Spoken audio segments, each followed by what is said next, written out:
ਅੱਛਾ, ਤੁਹਾਡੇ ਮਗਰ ਇਹ ਕਿਹਾ ਜਾਂਦਾ ਕਿ ਨਾਗਪੁਰ ਤੋਂ ਸੰਦੇਸ਼ ਤੁਹਾਨੂੰ ਆ ਰਹੇ ਨੇ ਬੀਜੇਪੀ ਆਰਐਸਐਸ। ਚਲੋ ਮੈਂ ਤੁਹਾਨੂੰ ਚੈਲੰਜ ਕਰਦੀ ਹਾਂ ਅੱਜ ਇਸੇ ਗੱਲ ਨੂੰ, ਕਿਤੇ ਨਾਗਪੁਰ ਦੇ ਕਿਸੇ ਬੰਦੇ ਨਾਲ ਮੇਰੀ ਇੱਕ ਮਲਕੀਤ ਸਿੰਘ ਹੈ, ਸਾਡਾ ਮੈਂਬਰ ਐਸਜੀਪੀਸੀ ਦਾ ਜਿਹਾ, ਉਹਦੇ ਤੋਂ ਸਿਵਾਏ ਕਦੀ ਟੈਲੀਫੋਨ ਵੀ ਕਿਸੇ ਦਾ ਮੇਰੇ ਕਦੀ ਜ਼ਿੰਦਗੀ 'ਚ ਆਇਆ ਹੋਵੇ। ਐਸਜੀਪੀਸੀ ਇਲੈਕਸ਼ਨ ਮੰਨ ਲਓ ਜੇ ਅਨਾਉਂਸ ਹੋ ਜਾਂਦੀ ਹੈ ਤਾਂ ਕੀ ਫਿਰ ਹੁਣ ਐਸਜੀਪੀਸੀ ਇਲੈਕਸ਼ਨ ਦੇ ਵਿੱਚ ਵੀ ਜਾਓਗੇ ਜਿਹੜੇ ਨਵਾਂ ਧੜਾ ਤਿਆਰ ਹੋ ਰਿਹਾ? ਬਿਲਕੁਲ ਜੀ, ਨਹੀਂ ਨਵਾਂ ਧੜਾ ਨਹੀਂ, ਅਸੀਂ ਅਕਾਲੀ ਦਲ ਹਾਂ ਜੀ, ਅਸੀਂ ਚੋਣ ਲੜਾਂਗੇ। ਸੁਖਬੀਰ ਜੀ ਤੋਂ ਬਿਨਾਂ ਦਫ਼ਤਰ ਨਹੀਂ ਚੱਲ ਸਕਦਾ, ਅਕਾਲੀ ਦਲ ਦੇ ਬਹੁਤ ਸਾਰੇ ਲੀਡਰਾਂ ਦਾ ਭੁਲੇਖੇ ਕਿੱਥੋਂ ਪੈ ਗਏ ਇਹਨਾਂ ਨੂੰ, ਸੁਖਬੀਰ ਤੋਂ ਬਿਨਾਂ ਤੇ ਕੱਖ ਵੀ ਨਹੀਂ ਚੱਲ ਸਕਦਾ। ਇੱਕੋ ਹੰਕਾਰ ਇਹਨੂੰ ਲੈ ਚੱਲਿਆ ਕਿ ਪੈਸਾ ਖਰੇ ਉਹਦੇ ਕੋਈ ਹੈ, ਪੈਸਾ ਆਇਆ ਕਿੱਥੋਂ ਇਹ ਵੀ ਤੇ ਦੇਖ ਲਓ ਨਾ। ਇਹ ਥੋੜਾ ਮਤਲਬ ਕਿ ਤੁਸੀਂ ਜਾਲੀ ਭਰਤੀ ਕਰਕੇ, ਜਾਲੀ ਡੈਲੀਗੇਟ ਬਣਾ ਕੇ, ਜਾਲੀ ਤੁਸੀਂ ਸਟੇਟ ਲੈਵਲ ਦੇ ਬਣਾ ਕੇ ਤੇ ਕਹੋ ਜੀ ਪ੍ਰਧਾਨ ਚੁਣ ਲਿਆ, ਆਪੇ ਮੈਂ ਰੱਜੀ ਪੁੱਜੀ, ਆਪੇ ਮੇਰੇ ਬੱਚੇ ਚ ਬੀਬੀ ਜਗੀਰ ਕੌਰ ਪ੍ਰਧਾਨ ਹੋ ਸਕਦਾ? ਨਹੀਂ, ਕਦੀ ਸੁਪਨਾ ਨਹੀਂ ਲਿਆ ਜੀ। ਇਹ 2-4-6 ਮਹੀਨੇ ਦੀ ਗੱਲ ਹੈ, ਇਹਨਾਂ ਨੇ ਫਿਰ ਇਕੱਠੇ ਹੋ ਜਾਣਾ, ਲੋਕਾਂ ਨੂੰ ਵੀ ਇਹ ਗੱਲ ਲੱਗਦੀ ਹੈ। ਚਲੋ ਇਕੱਠੇ ਤੇ ਕਿਸੇ ਸਿਧਾਂਤ ਤੇ ਹੁੰਦਾ ਜੀ, ਜਦੋਂ ਸਿਧਾਂਤ ਹੀ ਛੱਡ ਗਏ, ਉਹ ਸ਼੍ਰੀ ਅਕਾਲ ਤਖਤ ਸਾਹਿਬ ਭਗੌੜੇ ਹੋ ਗਏ, ਅਸੀਂ ਭਗੌੜਿਆਂ ਨਾਲ ਕਿੱਦਾਂ ਜਾ ਕੇ ਬੈਠ ਸਕਦੇ ਹਾਂ? ਤੁਸੀਂ ਮੌਜੂਦਾ ਸਿੰਘ ਸਾਹਿਬ ਨੂੰ ਮੰਨਦੇ ਹੋ ਜਾਂ ਨਹੀਂ ਮੰਨਦੇ? ਸਿਧਾਂਤ ਨਹੀਂ ਮੰਨਦਾ। ਵਿਧੀ ਵਿਧਾਨ ਤਾਂ ਉਹ ਕਹਿ ਰਹੇ ਕਿ ਅਸੀਂ ਅਡਾਪਟ ਕਰਨਾ ਸੀ, ਅਸੀਂ ਕੀਤਾ ਵੀ ਹੈ, ਪਰ ਸਾਨੂੰ ਇਹ ਸੀ ਵੀ ਕੋਈ ਨਹੀਂ ਕੀਤਾ ਜੀ ਕਿਸੇ ਨੇ। ਭਰਾ ਮਾਰੂ ਜੰਗ ਹੋ ਜਾਣੀ ਸੀ, ਉੱਥੇ ਖੂਨ ਖਰਾਬਾ ਹੋ ਜਾਣਾ ਸੀ, ਇਸ ਬੜਾ ਕਰਕੇ ਅਫਸੋਸ ਦੀ ਗੱਲ ਹੈ। ਮੈਂ ਤੇ ਮਤੇ ਤੋਂ ਹੀ ਗੱਲ ਸ਼ੁਰੂ ਕਰ ਦਈ ਹੈ ਕਿ ਮਤਾ ਹੀ ਗਲਤ ਹੈ।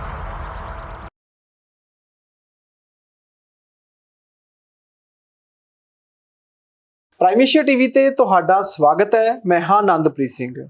ਇਸ ਵੇਲੇ ਸ਼੍ਰੋਮਣੀ ਅਕਾਲੀ ਦਲ ਨੇ ਆਪਣਾ ਨਵਾਂ ਪ੍ਰਧਾਨ ਬਣਾ ਲਿਆ ਹੈ ਜਾਂ ਨਿਯੁਕਤ ਕਰ ਲਿਆ ਹੈ।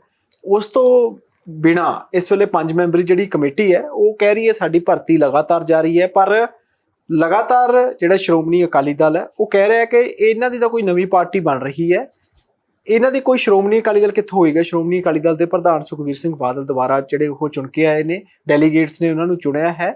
ਸੋ ਹੁਣ ਕੀ ਹੋਏਗਾ, ਭਵਿੱਖ ਦੇ ਵਿੱਚ ਕੀ ਹੋਏਗਾ? ਕਿਉਂਕਿ ਸਾਹਮਣੇ ਜਦੋਂ ਐਸਜੀਪੀਸੀ ਇਲੈਕਸ਼ਨ ਦੀ ਸਰੀ ਹੋਵੇ, ਹੋਰ ਬਹੁਤ ਸਾਰੇ ਮਸਲੇ ਹੋਣ, ਤਾਂ ਇਸ ਵੇਲੇ ਗੱਲਬਾਤ ਕਰਨੀ ਬੜੀ ਅਹਿਮ ਹੋ ਜਾਂਦੀ ਹੈ। ਸੋ ਐਸਜੀਪੀਸੀ ਦੇ ਸਾਬਕਾ ਪ੍ਰਧਾਨ ਬੀਬੀ ਜਗੀਰ ਕੌਰ ਹੋਰਾਂ ਦੇ ਨਾਲ ਆਪਾਂ ਗੱਲਬਾਤ ਕਰਾਂਗੇ, ਸਾਰੇ ਮਸਲੇ ਨੂੰ ਸਮਝਣ ਦੀ ਕੋਸ਼ਿਸ਼ ਕਰਾਂਗੇ। ਭਵਿੱਖ ਦੇ ਵਿੱਚ 5 ਮੈਂਬਰੀ ਕਮੇਟੀ ਦੀ ਕੀ ਰਣਨੀਤੀ ਹੈ, ਬਾਕੀ ਧੜੇ ਦੀ ਕੀ ਰਣਨੀਤੀ ਹੈ? ਸੋ ਕੀ ਇਹ ਦੁਬਾਰਾ ਫਿਰ ਇਕੱਠੇ ਹੋਣ ਦਾ ਕੋਈ ਯਤਨ ਪਿੱਛੇ ਚੱਲ ਰਿਹਾ, ਬੈਕਡੋਰ ਤਰੀਕੇ ਨਾਲ ਕੋਈ ਗੱਲਬਾਤ ਸ਼ੁਰੂ ਹੋ ਰਹੀ ਹੈ? ਇਹ ਸਭ ਕੁਝ ਸਮਝਣ ਦਾ ਯਤਨ ਕਰਦੇ ਹਾਂ। ਬੀਬੀ ਜੀ ਤੁਸੀਂ ਸਮਾਂ ਦਿੱਤਾ ਜੀ, ਧੰਨਵਾਦ। ਵਾਹਿਗੁਰੂ ਜੀ ਕਾ ਖਾਲਸਾ, ਵਾਹਿਗੁਰੂ ਜੀ ਕਾ ਖਾਲਸਾ, ਵਾਹਿਗੁਰੂ ਜੀ ਕੀ ਫਤਿਹ। ਬੀਬੀ ਜੀ ਕਿਵੇਂ ਦੇਖਦੇ ਹੋ ਜੀ 5 ਮੈਂਬਰੀ ਕਮੇਟੀ ਉਹ ਆਪਣੀ ਭਰਤੀ ਕਰ ਰਹੀ ਹੈ, ਪਰ ਇਉਂ ਜਾਪ ਰਿਹਾ ਹੈ ਕਿ ਜਿੱਦਾਂ ਬਾਗੀਆਂ ਦੀ ਭਰਤੀ ਹੋ ਰਹੀ ਹੋਵੇ, ਉਹਨਾਂ ਦੀ ਸਟੇਜ ਦੇ ਉੱਤੋਂ ਉਹੀ ਪੁਰਾਣੇ ਲੀਡਰ ਜਿਹੜੇ 5-7 ਲੀਡਰ ਵੱਖ ਹੋਏ ਸੀਗੇ, ਲੱਗਦਾ ਇਹ ਰਿਹਾ ਕਿ ਉਹ ਕੋਈ ਆਪਣੀ ਵੱਖਰੀ ਪਾਰਟੀ ਬਣਾ ਰਹੇ ਨੇ ਕੋਈ, ਜਾਂ ਫਿਰ ਉਹਨਾਂ ਦਾ ਦਬਦਬਾ ਵੱਧ ਹੈ। ਇਹਨੂੰ ਤੁਸੀਂ ਕਿਵੇਂ ਦੇਖਦੇ ਹੋ? ਦੇਖੋ, ਅਸੀਂ ਸਾਰੇ ਜਿਹੜੇ ਲੰਬੇ ਸਮੇਂ ਤੋਂ ਸੰਘਰਸ਼ ਕਰਦੇ ਸੀ, ਜਦੋਂ ਸਾਰੀਆਂ ਮੁਸ਼ਕਲਾਂ ਤੋਂ ਬਾਅਦ ਇੱਕ ਕਮੇਟੀ ਬਣੀ ਸੀ, ਝੁੰਦਾ ਕਮੇਟੀ ਜੀ। ਝੁੰਦਾ ਕਮੇਟੀ ਜਿਹੜੀ ਰਿਪੋਰਟ ਆਈ ਸੀ, ਤੇ ਸਭ ਤੋਂ ਵੱਡੀ ਗੱਲ ਉਹਨਾਂ ਨੇ ਕਹੀ ਸੀ ਪਬਲਿਕ ਨੇ ਕਿ ਇੱਕ ਵਾਰੀ ਸਾਰੀ ਲੀਡਰਸ਼ਿਪ ਜਾ ਕੇ ਜੇ ਸ਼੍ਰੀ ਅਕਾਲ ਤਖਤ ਸਾਹਿਬ ਤੇ ਮਾਫੀ ਮੰਗ ਲੇ ਤਾਂ ਉਹਦੇ ਨਾਲ ਹੱਲ ਹੋ ਸਕਦਾ, ਕਿ ਕਮ ਸੇ ਕਮ ਲੋਕਾਂ ਦੇ ਮਨ ਨੂੰ ਸਕੂਨ ਹੋ ਜਾਏਗਾ ਵੀ ਇਹਨਾਂ ਨੇ ਅਹਿਸਾਸ ਕਰ ਲਿਆ। ਉਹ ਸਾਰੀਆਂ ਗੱਲਾਂ ਨੂੰ ਲੈ ਕੇ ਅਸੀਂ ਕੁਝ 45, 46, 47 ਜਾਂ ਕੁਝ ਇੱਕ ਗਰੁੱਪ ਸੀਨੀਅਰ ਲੀਡਰਸ਼ਿਪ ਦਾ ਸ਼੍ਰੀ ਅਕਾਲ ਤਖਤ ਸਾਹਿਬ ਤੇ ਗਏ। ਸ਼੍ਰੀ ਅਕਾਲ ਤਖਤ ਸਾਹਿਬ ਤੇ ਅਸੀਂ ਜਾ ਕੇ ਫਰਿਆਦ ਕੀਤੀ ਕਿ ਜੋ ਵੀ ਪਿੱਛੇ ਹੋਇਆ, ਭੁੱਲਾਂ ਹੋਈਆਂ, ਗੁਨਾਹ ਹੋਈਆਂ, ਗਲਤੀਆਂ ਹੋਈਆਂ, ਅਸੀਂ ਸਾਰੇ ਝੋਲੀ 'ਚ ਪਾਉਂਦੇ, ਤੇ ਕਿਰਪਾ ਕਰੋ ਜਿਹੜੀ ਕੋਈ ਸਾਡੀ ਸਜ਼ਾ ਹੈ ਜਾਂ ਸੇਵਾ ਹੈ ਉਹ ਲਾਓ, ਤਾਂ ਜੋ ਕੌਮ ਨੂੰ ਸਕੂਨ ਮਿਲ ਸਕੇ, ਕੌਮ ਦੇ ਮਨ ਨੂੰ ਸ਼ਾਂਤੀ ਆ ਸਕੇ। ਕਿਉਂਕਿ ਇੱਕੋ ਹੀ ਧੁਰਾ ਸਾਡੇ ਕੋਲ ਸ਼੍ਰੀ ਅਕਾਲ ਤਖਤ ਸਾਹਿਬ, ਜਿੱਥੇ ਮਤਲਬ ਲੋਕਾਂ ਦੀ ਇੱਕ ਤਸੱਲੀ ਹੁੰਦੀ ਹੈ ਕਿ ਕੱਲੇ ਸਟੇਜਾਂ ਤੇ ਅਸੀਂ ਮਾਫੀ ਨਹੀਂ ਮੰਗ ਸਕਦੇ, ਉੱਥੇ ਕੌਮ ਕੋ ਮਾਫੀ ਮੰਗਣੀ ਹੋ ਤੇ ਉੱਥੇ ਮੰਗਣੀ ਜਾਂਦੀ। ਚਲੋ ਗੱਲ ਹੋ ਗਈ। 2 ਦਸੰਬਰ 2024 ਦਾ ਦਿਨ ਆ ਗਿਆ। ਉਸ ਦਿਨ ਬਹੁਤ ਲੋਕਾਂ ਨੇ ਇੱਕ ਰਾਹਤ ਮਹਿਸੂਸ ਕੀਤੀ ਜਦੋਂ ਸ਼੍ਰੀ ਅਕਾਲ ਤਖਤ ਸਾਹਿਬ ਜੀ ਦੇ ਜਥੇਦਾਰ ਸਾਹਿਬ ਜੀ ਨੇ 5 ਸਿੰਘ ਸਾਹਿਬਾਨ ਨਾਲ ਲੈ ਕੇ ਉੱਥੇ ਐਲਾਨ ਕੀਤਾ ਕਿ ਜਿਹੜਾ ਇੱਕ ਤੇ ਉਹਨਾਂ ਨੇ ਇਹ ਗੱਲ ਕਹੀ ਕਿ ਜਿਹੜੀ ਲੀਡਰਸ਼ਿਪ ਹੈ ਜੀ, ਸੀਨੀਅਰ ਜਿਹੜੀ ਸਭ ਤੋਂ ਸੀਨੀਅਰ ਲੀਡਰਸ਼ਿਪ ਹੈ, ਉਹ ਨੈਤਿਕਤਾ ਦੇ ਆਧਾਰ ਉੱਤੇ ਹੁਣ ਅਗਵਾਈ ਕਰਨਾ ਉਹ ਖਤਮ ਕਰ ਚੁੱਕੀ ਹੈ, ਉਹ ਅਗਵਾਈ ਨਹੀਂ ਕਰ ਸਕਦੀ। ਦੂਜੀ ਗੱਲ ਉਹਨਾਂ ਨੇ ਕਹੀ ਸੀ ਕਿ 7 ਮੈਂਬਰੀ ਕਮੇਟੀ ਅਸੀਂ ਬਣਾ ਰਹੇ ਹਾਂ। 7 ਮੈਂਬਰਾਂ ਦੇ ਨਾਂ ਉਹਨਾਂ ਨੇ ਬਕਾਇਦਾ ਦਿੱਤੇ, ਇਹ ਨਹੀਂ ਕਿ ਕਿਸੇ ਨੂੰ ਇੱਕ ਦੀ ਅਗਵਾਈ ਕਰਕੇ ਦਿੱਤੇ, ਉਹਨਾਂ ਨੇ ਕੱਲੇ ਦਾ ਵੀ ਇਹ ਮੈਂਬਰ, ਇਹ ਮੈਂਬਰ, ਇਹ ਮੈਂਬਰ। ਸ਼੍ਰੋਮਣੀ ਕਮੇਟੀ ਦੇ ਪ੍ਰਧਾਨ ਦਾ ਵਿੱਚ ਨਾਂ ਪਾ ਦਿੱਤਾ, ਤੇ ਸਾਰਿਆਂ ਨੇ ਕਿਹਾ ਚਲੋ ਸੀਨੀਅਰ ਹੈ। ਸੀਨੀਅਰ ਮੀਨਸ ਕਿ ਸੰਸਥਾ ਵੱਡੀ ਹੈ, ਉਹਦਾ ਪ੍ਰਧਾਨ ਵੱਡਾ ਤੇ ਪ੍ਰਧਾਨ ਕਨਵੀਨਰ ਹੋਏਗਾ। ਉਹ ਜੇ ਉਹ ਕਿਤੇ ਸਾਰੀ ਕੌਮ ਨੇ ਉਹਨੂੰ ਪ੍ਰਵਾਨ ਕਰ ਲਿਆ, ਸਾਰੀ ਦੁਨੀਆ ਦੇ ਲੋਕਾਂ ਨੇ ਦੇਖਿਆ, ਸਾਰੇ ਦੇ ਮਨ ਚ ਆ ਗਿਆ ਕਿ ਹੁਣ ਜਿਹੜਾ ਆਪਣਾ ਅਕਾਲੀ ਦਲ ਉਹ ਇਕੱਠਾ ਹੋ ਜਾਏਗਾ। ਗੱਲ ਤੇ ਦੁਬਦਾ ਕੱਢਣ ਦੀ ਸੀ, ਗੱਲ ਤੇ ਇੱਕ ਦੂਜੇ ਦੀ ਸਾਡੀ ਆਪਸ ਵਿੱਚ ਘੱਟ ਹੋਏਗੀ, ਪਰ ਪਬਲਿਕ ਦੀ ਤੇ ਹੈ ਸੀ ਨਾ ਜੀ, ਜਿਨ੍ਹਾਂ ਨੇ ਸਾਨੂੰ ਜ਼ੀਰੋ ਕਰਕੇ ਰੱਖ ਦਿੱਤਾ ਸੀ। ਸੋ ਸਾਰੀਆਂ ਗੱਲਾਂ ਨੂੰ ਦੇਖਦੇ ਹੋਏ ਜਦੋਂ ਉਹ ਉਤੋਂ ਮੁਨੱਕਰ ਹੋ ਗਏ ਤੇ ਇੱਥੋਂ ਤੱਕ ਕਰਤਾ ਕਿ ਸ਼੍ਰੋਮਣੀ ਕਮੇਟੀ ਦਾ ਪ੍ਰਧਾਨ ਜਿਹੜਾ ਸੀ ਉਹਨਾਂ ਦੇ ਕਹਿਣ ਦੇ ਉੱਤੇ ਅਸਤੀਫਾ ਵੀ ਦੇ ਕੇ ਚਲਾ ਗਿਆ ਜੀ। ਸਾਬਕਾ ਪ੍ਰਧਾਨ ਨੇ ਅਸਤੀਫਾ ਦੇ ਦਿੱਤਾ, ਫਿਰ 5 ਮੈਂਬਰ ਰਹਿ ਗਏ। ਪਰ ਅਸੀਂ ਕਿਉਂਕਿ ਸਾਨੂੰ ਭਰੋਸਾ ਸੀ ਸ਼੍ਰੀ ਅਕਾਲ ਤਖਤ ਸਾਹਿਬ ਤੇ, ਉਹਦੀ ਮਰਿਆਦਾ ਤੇ, ਉਹਦੀ ਪਰੰਪਰਾ ਤੇ, ਉਹਦੇ ਸਿਧਾਂਤ ਤੇ, ਅਸੀਂ ਸਿਧਾਂਤ ਨਾਲ ਬੱਝੇ ਰਹੇ, ਕਿਉਂਕਿ ਅਸੀਂ ਮਹਿਸੂਸ ਕਰਦੇ ਸੀ ਕਿ ਇੱਥੇ ਕਾਂਗਰਸ ਸਰਕਾਰ ਨੇ ਬਿਲਡਿੰਗ ਜਾਂ ਇਮਾਰਤ ਢਾ ਦਿੱਤੀ ਸੀ ਤੇ ਕੌਮ ਨੇ ਦੁਬਾਰਾ ਬਣਾ ਲਈ। ਪਰ ਜੇ ਸਿਧਾਂਤ ਉਹਦੇ ਅਸੀਂ ਦੁਨੀਆ ਭਰ ਦੇ ਲੋਕਾਂ ਨੇ ਜੋ ਉਹਦਾ ਨਜ਼ਾਰਾ ਦੇਖਿਆ, ਜੋ ਦ੍ਰਿਸ਼ ਵੇਖਿਆ, ਜੇ ਅਸੀਂ ਨਾ ਮੰਨੇ ਤੇ ਕੌਮ ਸਾਨੂੰ ਕਦੀ ਮਾਫ ਨਹੀਂ ਕਰੇਗੀ। ਜਿਹੜਾ ਵੀ ਵਿਅਕਤੀ ਸ਼੍ਰੀ ਅਕਾਲ ਤਖਤ ਸਾਹਿਬ ਤੋਂ ਮੁਨੱਕਰ ਹੋ ਜੇ, ਜਿਹੜਾ ਉੱਥੋਂ ਦੇ ਹੁਕਮਨਾਮੇ ਤੋਂ ਪਾਸੇ ਹੋ ਜੇ, ਉਹਨੂੰ ਕੌਮ ਕਦੀ ਮਾਫ ਨਹੀਂ ਕਰਦੀ, ਕਿਉਂਕਿ ਕੌਮ ਦਾ ਨਿਸ਼ਚਾ ਉੱਥੇ ਬੱਝਾ ਹੋਇਆ ਕਿ ਜੇ ਕੌਮ ਇਕੱਠੀ ਹੋ ਸਕਦੀ ਹੈ ਤੇ ਇੱਕ ਥਾਂ ਤੇ ਇਕੱਠੀ ਹੋ ਸਕਦੀ। ਹੁਣ ਇਹਨਾਂ ਦੇ ਦਿਮਾਗ 'ਚ ਬੈਠੀ ਹੈ ਜੀ ਸਾਰੇ ਸਿੱਖ ਹੀ ਥੋੜ੍ਹੇ ਹੈਗੇ, ਵੋਟਰ ਤਾਂ ਦੂਜੇ ਵੀ ਹੈਗੇ ਹੈ, ਬਿਲਕੁਲ ਸਹੀ ਹੈ। ਲੇਕਿਨ ਜੇ ਅਸੀਂ ਦੇਖੀਏ ਤੇ ਇਹ ਪਾਰਟੀ ਬਣੀ ਸੀ ਸਿੱਖਾਂ ਨੂੰ ਆਰਗੇਨਾਈਜ਼ ਕਰਨ ਦੀ, ਸ਼੍ਰੋਮਣੀ ਅਕਾਲੀ ਦਲ ਨੂੰ ਆਰਗੇਨਾਈਜ਼ ਕਰਨ ਦੀ। ਇਹ ਨਹੀਂ ਕਿ ਹਿੰਦੂ ਵੋਟਰ ਨਹੀਂ ਬਣਨੇ, ਵੋਟਰ ਸਾਰੇ ਬਣਨੇ ਹੈ, ਪਾਰਟਿਸਪੈਂਟ ਸਾਰਿਆਂ ਨੇ ਕਰਨਾ ਹੈ। ਲੇਕਿਨ ਜਿਸ ਮਕਸਦ ਲਈ ਉੱਥੇ ਬਣਾਈ ਸੀ ਵੀ ਪਹਿਲਾਂ ਸਿੱਖਾਂ ਦੀ ਸੋਚ, ਸਿੱਖ ਦੀ ਸਿਧਾਂਤ, ਸਿੱਖਾਂ ਦੀ ਪਰੰਪਰਾ, ਸ਼੍ਰੀ ਅਕਾਲ ਤਖਤ ਦੀ ਮਾਨ ਮਰਿਆਦਾ, ਸਿੱਖ ਰਹਿਤ ਮਰਿਆਦਾ ਨੂੰ ਘਰ ਘਰ ਪਹੁੰਚਾਉਣਾ, ਸਭ ਤੋਂ ਵੱਡਾ ਨਿਸ਼ਾਨਾ ਇਹਨਾਂ ਦਾ ਇਹ ਸੀ। ਮੁੱਖ ਮੰਤਵ ਜਿਹੜਾ ਪਹਿਲੇ ਪੇਜ ਤੇ ਲਿਖਿਆ ਹੋਇਆ ਮੁੱਖ ਮੰਤਵ, ਤੇ ਇਹ ਉੱਤੋਂ ਹੀ ਭੱਜ ਗਏ। ਫਿਰ ਅਫਸੋਸ ਦੀ ਗੱਲ ਹੈ ਕਿ ਅਸੀਂ ਅੱਜ ਤੱਕ ਲੱਗੇ ਹੋਏ ਹਾਂ। ਦੇਖੋ ਤੁਸੀਂ ਕਿੱਡੇ ਕਿੱਡੇ ਇਕੱਠ ਹੋ ਰਹੇ, ਕਿੱਥੇ ਕਿੱਥੇ ਜਾ ਰਹੇ ਆ ਸਾਰੇ। ਅਸੀਂ ਇਹ ਨਹੀਂ ਕਿ ਇਕੱਲੇ 5 ਮੈਂਬਰੀ ਤੇ ਉਹਨਾਂ ਦੀ ਅਸੀਂ ਡਿਊਟੀ ਲੱਗੀ ਜਿਹੜੀ ਉੱਥੋਂ ਉਹ ਕਰ ਰਹੇ ਆ, ਇਕੱਠ ਤੇ ਪਬਲਿਕ ਕਰ ਰਹੀ ਹੈ ਨਾ। ਪਰ ਲੱਗ ਇਦਾਂ ਰਿਹਾ ਕਿ ਸਿਰਫ ਬਾਗੀਆਂ ਦਾ ਇਕੱਠ ਹੋ ਰਿਹਾ, ਜਾਂ ਬਾਕੀ ਲੀਡਰ ਸੀ ਜਿਹੜੇ ਨਹੀਂ, ਉਹੀ 5 ਮੈਂਬਰੀ ਕਮੇਟੀ ਨੂੰ ਜੇ ਹੁਣ ਮੈਂ ਉੱਥੇ ਆਰਗੇਨਾਈਜ਼ ਕਰਦੀ ਹਾਂ ਜੀ, ਜੇ ਹੋਰ ਮੇਰੀ ਉੱਥੇ ਜ਼ਿੰਮੇਵਾਰੀ ਹੈ ਤੇ ਮੈਂ ਹੀ ਕਰਨਾ ਨਾ। ਜੇ ਉੱਥੇ ਹੋਰ ਕੋਈ ਹੋ ਗਿਆ ਇਹ ਵੀ ਕਰਨ ਜਿਹੜੇ ਲੀਡਰ ਹੈ, ਕੋਈ ਨਾ ਥੋੜ੍ਹਾ ਕਰਦਾ ਇਹਨਾਂ ਨੂੰ।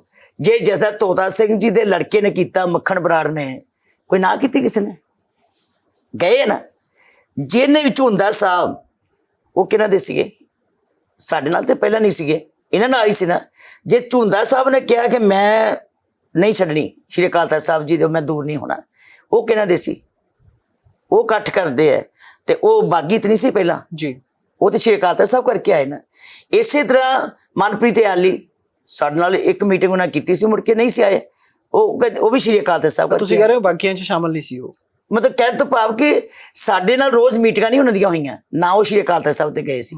ਸ਼੍ਰੀ ਅਕਾਲ ਤਖਤ ਸਾਹਿਬ ਤੇ ਜਿਹੜੇ ਗਏ ਭਰੋਸੇ 'ਚ ਗਏ ਸੀ, ਅਸੀਂ ਭਰੋਸੇ 'ਚ, ਕਿਉਂਕਿ ਸਾਨੂੰ ਹਮਦਰਦੀ ਸੀ, ਸਾਨੂੰ ਦਰਦ ਸੀ ਪਾਰਟੀ ਦਾ, ਪਾਰਟੀ ਇਕੱਠੇ ਕਰਨ ਦਾ ਦਰਦ ਸੀਗਾ। ਪਰ ਇਹ ਜਿਹੜੇ ਸਮਝਦੇ ਸੀ, ਇਹਨਾਂ ਨੂੰ ਇਹ ਤੇ ਤਕਲੀਫ ਹੋਈ ਕਿ ਹੁਣ ਇਕੱਠੇ ਸ਼੍ਰੀ ਅਕਾਲ ਤਖਤ ਸਾਹਿਬ ਦੇ ਉੱਤੇ ਜੇ ਅਸੀਂ ਸਾਰੇ ਇਕੱਠੇ ਹੋ ਗਏ ਤਾਂ ਸ਼ਾਇਦ ਸਾਡੀਆਂ ਕੁਰਸੀਆਂ ਨੂੰ ਕੋਈ ਖਤਰਾ ਹੋ ਜਾਣਾ। ਮੈਨੂੰ ਤਾਂ ਸਭ ਤੋਂ ਵੱਡਾ ਦੁੱਖ ਲੱਗਦਾ ਜਦੋਂ ਚੀਮਾ ਸਾਹਿਬ ਜਾ ਕੇ ਉੱਥੇ ਬੜੇ ਕਾਨੂੰਨ ਦੱਸਦਾ, ਮੈਨੂੰ ਇਸ ਤਰ੍ਹਾਂ ਲੱਗਦਾ ਕਿ ਉਹਦੇ ਮਨ 'ਚ ਆ ਗਈ ਕਿ ਜਿਸ ਕੁਰਸੀ ਤੇ ਮੈਂ ਬਹਿਣਾ ਤੇ 5 ਮੈਂਬਰੀ ਜਾਂ 7 ਮੈਂਬਰੀ ਕਮੇਟੀ ਉੱਥੇ ਬੈਠੇਗੀ, ਆਰਗੇਨਾਈਜ਼ ਕਰੇਗੀ, ਇਲੈਕਸ਼ਨ ਕਮਿਸ਼ਨ ਨੂੰ ਰਿਪੋਰਟ ਦੇਗੀ, ਉੱਥੇ ਆਬਜ਼ਰਵਰ ਲਾਣਗੇ। ਗੱਲ ਤੇ ਇੱਥੇ ਆ ਗਈ ਨਾ, ਉਸ ਕੁਰਸੀ ਦਾ ਲਾਭ ਕੀ ਹੈ? ਪਤਾ ਨਹੀਂ ਕੀ ਜੇ ਮਤਲਬ ਉਹ ਬੈਠੇ ਨੇ ਦਫ਼ਤਰ ਸਾਂਭ ਰਹੇ ਨੇ, ਨਹੀਂ ਬੈਠੇ ਰਹਿੰਦੇ, ਉਹ ਵੀ ਬੈਠੇ ਰਹਿੰਦੇ। ਜਿਹੜੀ ਕੁਰਸੀ ਕਿਸੇ ਨੇ ਲੈ ਲੈਣੀ ਸੀ ਉੱਥੇ ਅਲਾਟ ਕਰਾਈ ਹੁੰਦੀ। ਜੇ ਉਹ ਵੀ ਭਰਤੀ ਕਰਨ ਲੱਗ ਪੈਂਦੇ, ਅਸੀਂ ਭਰਤੀ ਕਰਦੇ, ਸਾਰੇ ਕਰਦੇ, ਅੱਜ ਆਰਾਮ ਨਾਲ ਯੂਨਾਨੀ ਮਸਲੀ ਭਰਤੀ ਹੁੰਦੀ, ਸਾਡੇ ਡੈਲੀਗੇਟਸ ਬਣਦੇ, ਡੈਲੀਗੇਟਸ ਥਰੂ ਪ੍ਰੋਪਰ ਚੈਨਲ ਬਣ ਕੇ ਫਿਰ ਬਕਾਇਦਾ ਹੁਣ ਅਸੀਂ ਕਰ ਰਹੇ ਜੀ। ਇਹਨਾਂ ਨੇ 1 ਮਹੀਨਾ ਟਾਈਮ ਸੀ ਨਾ ਪਹਿਲਾਂ, ਇਹ ਕਹਿੰਦੇ ਜੀ 1 ਮਹੀਨੇ 'ਚ ਕਦੀ 33 ਲੱਖ ਕਹਿ ਦਿੰਦੇ, ਜਾਂ ਕਦੀ 23 ਲੱਖ ਕਹਿ ਦਿੰਦੇ, ਜਾਂ ਕਦੀ 25 ਲੱਖ, ਸਾਨੂੰ ਤਾਂ ਪਤਾ ਨਹੀਂ ਕਿੰਨੀ ਹੋਈ। ਜੇ ਕਾਪੀਆਂ ਵੀ ਵੰਡਣੀਆਂ ਹੋਣ ਨਾ ਜੀ, ਅਕਸਰ ਸਾਡਾ ਵੀ ਤਜਰਬਾ ਇੰਨੇ ਸਾਲਾਂ ਦਾ, ਅਸੀਂ ਨਾਲ ਹੀ ਰਹੇ ਇਹਨਾਂ ਦੇ, ਕੋਈ ਅੱਜ ਜਾਦੂ ਤੇ ਨਹੀਂ, ਕੋਈ ਜਾਦੂ ਦੀ ਛੜੀ ਤੇ ਨਹੀਂ ਲੱਗੀ। ਕਾਪੀਆਂ ਛਪਣੀਆਂ, ਫਿਰ ਕਾਪੀਆਂ ਸਾਨੂੰ ਅਲਾਟ ਕਰ ਦਿੰਦੇ, ਇਸ਼ੂ ਕਰਦੇ, ਅਸੀਂ ਪਿੰਡਾਂ 'ਚ ਜਾਂਦੇ ਹਾਂ, ਪਿੰਡਾਂ 'ਚ ਮੀਟਿੰਗਾਂ ਕਰਕੇ ਅਸੀਂ ਕਾਪੀਆਂ ਦਿੰਦੇ ਹਾਂ, ਵੰਡਦੇ। ਹੁਣ ਵੀ ਅਸੀਂ ਇੱਦਾਂ ਕਰ ਰਹੇ ਹਾਂ, ਪਿੰਡਾਂ 'ਚ ਜਾਂਦੇ ਹਾਂ, ਇਕੱਠ ਕਰਦੇ ਹਾਂ, ਅਸੀਂ ਕਾਪੀਆਂ ਵੰਡਦੇ ਹਾਂ। ਜਿਹਨੇ ਕਾਪੀ ਵੀ ਡੈਲੀਗੇਟ ਬਣਨਾ ਆ ਲਓ ਕਾਪੀ, ਜਿਹਨੇ ਡੈਲੀਗੇਟ ਬਣਨਾ ਆਪਣੀ ਕਾਪੀ ਲਓ ਤੇ 100 ਮੈਂਬਰ ਭਰੋ, ਤੁਸੀਂ ਡੈਲੀਗੇਟ ਬਣੋਗੇ, ਦਿਸਦਾ ਲੋਕਾਂ ਨੂੰ। ਨਹੀਂ, ਉਹ ਕਹਿੰਦੇ ਕਿ ਵੋਟਰ ਲਿਸਟਾਂ ਤੋਂ ਵਿੱਚੋਂ ਇਹ ਨਾਮ ਭਰੇ ਜਾਂਦੇ ਨੇ ਤੁਹਾਡੇ। ਇਸ ਵੇਲੇ ਬਹੁਤ ਸਾਰੇ ਲੀਡਰ ਗੱਲ ਕਹਿ ਰਹੇ ਨੇ ਕਿ ਸਾਨੂੰ ਪਤਾ ਕਿੱਦਾਂ ਭਰਤੀ ਹੁੰਦੀ ਹੈ। ਨਹੀਂ, ਗੱਲ ਮੈਂ ਤੁਹਾਨੂੰ ਕਹਿ ਰਹੀ ਹਾਂ ਕਿ ਉਹਨਾਂ ਨੇ ਜੋ ਕੀਤਾ, ਇਹ ਉਹਨਾਂ ਦਾ ਸਿਸਟਮ ਹੈ, ਅਸੀਂ ਨਹੀਂ ਕਰ ਰਹੇ, ਇਸ ਤੇ ਸ਼ਰੇਆਮ ਦੇ ਰਹੇ ਹਾਂ। ਤੁਸੀਂ 20 ਲੱਖ ਦਾ ਕਾਪੀਆਂ ਦਾਵਾ ਕਰਤਾ ਨਹੀਂ, ਦੇਖੋ ਜੇ 20,000 ਕਾਪੀ ਗਈ ਹੈ ਇਹਦਾ ਮਤਲਬ ਕਿ 20 ਲੱਖ ਮੈਂਬਰਸ਼ਿਪ ਹੋਏਗੀ ਉੱਤੇ। ਕਾਪੀ ਗਈ ਹੈ, ਹੁਣ ਮੰਨ ਲਓ ਮੈਂ ਹੀ ਹਾਂ, ਮੈਂ 300 ਕਾਪੀ ਮੇਰੇ ਕੋਲ ਇਸ ਵੇਲੇ ਪਹੁੰਚੀ ਹੋਈ ਹੈ, ਜਦੋਂ ਕਿ ਮੈਂ 180 ਕਾਪੀਆਂ ਵੰਡੀਆਂ ਜੇ। 1 ਮਹੀਨਾ ਹੋ ਗਿਆ ਲੱਗਿਆ ਨੂੰ, 1 ਮਹੀਨੇ 'ਚ 180 ਕਾਪੀਆਂ ਵੰਡ ਹੋਈਆਂ। ਪਿੰਡ ਪਿੰਡ ਜਾਂਦੇ ਆ, ਪਿੰਡ 'ਚ ਜਾ ਕੇ ਬੈਠਦੇ ਆ, ਗੱਲ ਸੁਣਦੇ ਆ, ਵਿਚਾਰ ਕਰਦੇ ਆ, ਚਰਚਾ ਹੁੰਦੀ ਹੈ, ਲੋਕ ਕਨਵਿੰਸ ਹੁੰਦੇ ਆ ਔਰ ਉਹ ਕਹਿੰਦੇ ਆ ਕਿ ਸਾਡੀ ਇੰਨੀ ਵੋਟ ਹੈ। ਮੰਨ ਲਓ 7 ਵਾਰਡਾਂ ਨੇ ਤੇ ਉਹ ਕਹਿੰਦੇ ਸਾਡੀ 650 ਵੋਟ ਹੈ। ਅਸੀਂ ਕਹਿੰਦੇ ਕਿ ਤੁਸੀਂ ਕੀ ਮਹਿਸੂਸ ਕਰਦੇ ਹੋ ਕਿ ਤੁਸੀਂ ਕਿੰਨੀ ਕੁ ਮੈਂਬਰਸ਼ਿਪ ਕਰ ਸਕਦੇ ਹੋ? ਉਹ ਕਹਿੰਦੇ ਜੀ ਅਸੀਂ 5 ਕਾਪੀਆਂ ਭਰ ਸਕਦੇ ਹਾਂ। ਫਿਰ ਉਹਨਾਂ ਨੂੰ ਪੁੱਛਦੇ ਵੀ ਕਿਹੜਾ ਕਿਹੜਾ ਡੈਲੀਗੇਟ ਬਣਨਾ ਚਾਹੁੰਦਾ? ਉਹ ਕਹਿੰਦੇ ਜੀ ਇਹਨੂੰ ਦੇ ਦਿਓ, ਇਹਨੂੰ ਦੇ ਦਿਓ, ਇਹਨੂੰ ਦੇ ਦਿਓ।